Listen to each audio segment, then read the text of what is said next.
오늘 우리가 함께 들여다볼 인물은 바로 고대 그리스의 철학자 플라톤입니다. 동굴을 탈출한 남자라는 부제가 붙어 있는데요. 과연 어떤 의미인지 그의 사상과 삶 속으로 한번 깊이 들어가 보겠습니다.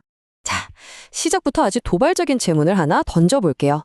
만약에 여러분이 진짜라고 철석같이 믿고 있는 모든 게 사실은 그냥 동굴벽에 어른거리는 희미한 그림자에 불과하다면 어떨 것 같으세요?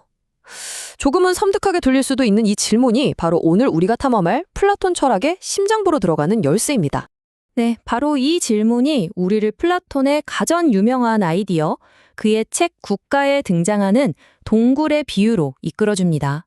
아마 들어보신 분들도 많을 텐데요. 서양 철학사에서 가장 강력하고 또 오랫동안 살아남은 이미지 중 하나라고 할 수 있죠. 자, 이 이야기를 머릿속으로 한번 그려보세요. 여기 동굴이 하나 있습니다.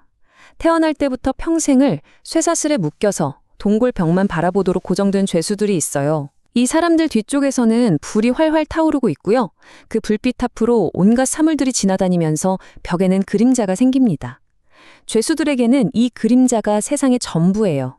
그게 바로 진짜인 거죠. 그러던 어느 날 한 죄수가 풀려나서 강제로 동굴 밖으로 끌려나갑니다. 처음 본 태양빛은 너무 눈이 부시고 고통스럽죠. 하지만 시간이 지나면서 점차 적응하고 마침내 그림자가 아닌 진짜 세상의 사물들을 보게 됩니다. 진리를 깨달은 거예요.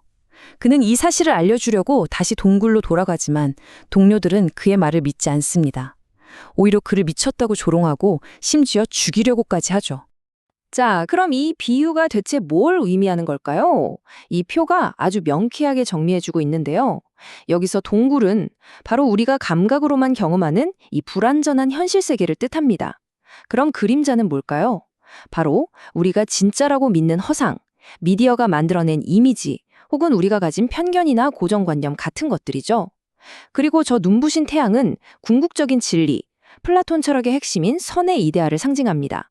그럼 가장 중요한 것, 동굴에서 탈출하는 이 고통스러운 과정은 뭘까요? 플라톤은 이것이 바로 교육이라고 말합니다. 플라톤이 남긴 이 한마디에 그 핵심이 담겨 있습니다. 교육이라는 게 단순히 지식을 머릿속에 막 집어넣는 게 아니라는 거죠.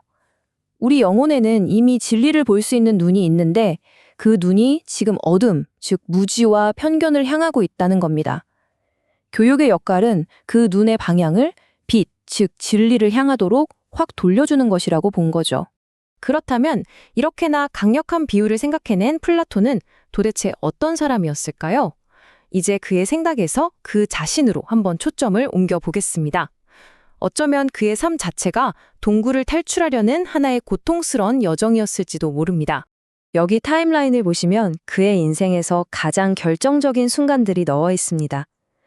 원래 플라톤의 이름은 아리스토클레스였고 아테네의 아주 잘 나가는 귀족 집안에서 태어나서 장래가 촉망되는 정치가 지망생이었어요. 그런데 그의 인생을 180도 바꿔놓은 충격적인 사건이 터집니다. 바로 기원전 399년, 그가 가장 존경했던 스승 소크라테스가 아테네 민주주의의 이름으로 사형을 당하는 걸 직접 목격하게 된 거죠. 이 사건으로 그는 현실 정치의 엄청난 환멸을 느끼고 진정한 정의란 무엇인가를 탐구하는 철학자의 길로 들어서게 됩니다. 그리고 그 고민의 결과로 세운 것이 바로 아카데미아입니다. 스승의 죽음을 보면서 플라톤은 깊은 고민에 빠졌을 거예요. 어떻게 해야 정의로운 나라를 만들 수 있을까 하고요. 그에 대한 플라톤의 대답이 바로 이 철인왕이라는 개념입니다. 동굴 밖의 태양, 즉 진리의 세계를 직접 보고 온 사람, 그런 철학자만이 나라를 다스릴 자격이 있다는 거죠. 개인의 권력욕이 아니라 사회 전체의 선을 위해 통치하는 현명한 지도자. 이것이 바로 플라톤 정치 철학의 핵심이었습니다. 그리고 플라톤은 이런 이상을 그냥 생각으로만 끝내지 않았습니다. 그걸 실현하기 위한 구체적인 액션 플랜이 바로 아카데미아였던 거죠. 이곳은 단순히 지식을 가르치는 학교가 아니라 미래의 철인 왕들을 길러내는, 말하자면 리더 양성 기관이었던 셈입니다. 정문에 쓰여 있었다는 기하학을 모르는 자는 들어오지 마라. 이 말은 눈에 보이는 현상 너머의 보편적이고 논리적인 원리를 이해하는 훈련, 즉 철학적 사유의 중요성을 상징적으로 보여주는 말이죠. 하지만 이론과 현실은 너무나도 달랐습니다. 플라톤은 실제로 자신의 철학을 현실 정치에 한번 적용해 보려고 시도하는데요. 이 과정은 마치 진리를 깨달은 철학자가 다시 어두운 동굴로 돌아갔을 때 겪는 그 비극과 정말 놀라울 정도로 닮아 있습니다. 이야기는 한 통의 편지로부터 시작됩니다. 저 멀리 시칠리아 섬의 도시국가 시라쿠사에서 온 초대장이었죠. 그곳의 젊은 통치자 디오니시우스 2세를 위대한 철인왕으로 만들어달라는 간곡한 요청이었습니다. 플라톤에게는 이게 정말 자기 철학을 현실에서 증명해 보일 절호의 기회처럼 보였을 겁니다. 그런데 현실의 권력자는 책 속의 현자와는 달랐습니다. 젊은 폭군은 처음엔 좀 호기심을 보이는 듯 했지만 금세 엄격한 철학 공부에 실증을 내기 시작했어요. 심지어 플라톤과 그를 초대한 친구 디온의 사이를 의심하면서 편집증적인 모습을 보이기까지 했죠. 결국 그를 철인왕으로 만들려던 계획은 수포로 돌아가고 플라톤은 가택연금을 당하는 신세가 됩니다. 근데 사실 이런 굴욕은 처음이 아니었어요. 더 놀라운 건 이보다 앞서 그의 아버지인 디오니시우스 1세를 찾아갔을 때도 비슷한 일이 있었다는 겁니다. 그때는 플라톤의 직원의 격분한 폭군이 그를 노예시장에 팔아버리는 정말 끔찍한 일까지 겪었거든요. 그야말로 목숨을 건 시도했던 거죠. 결과적으로 어떻게 됐을까요? 네, 처참한 실패였습니다.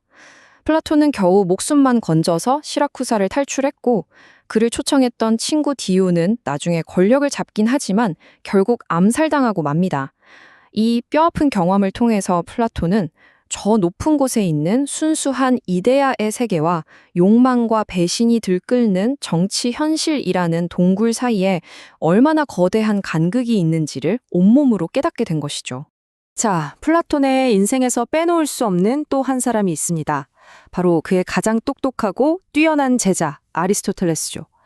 그는 스승을 누구보다 존경했지만 결국 스승의 철학에 정면으로 맞서면서 서양 철학의 또 다른 거대한 물줄기를 만들어낸 인물입니다.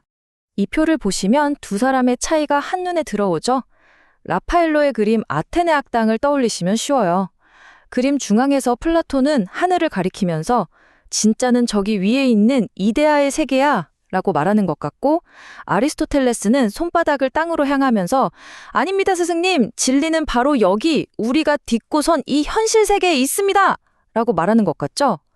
한 명은 이상주의자, 다른 한 명은 현실주의자. 서양 철학의 가장 위대한 분열이 바로 이 지점에서 시작된 겁니다. 아리스토텔레스가 남긴 이 유명한 말에 모든 게 담겨 있습니다.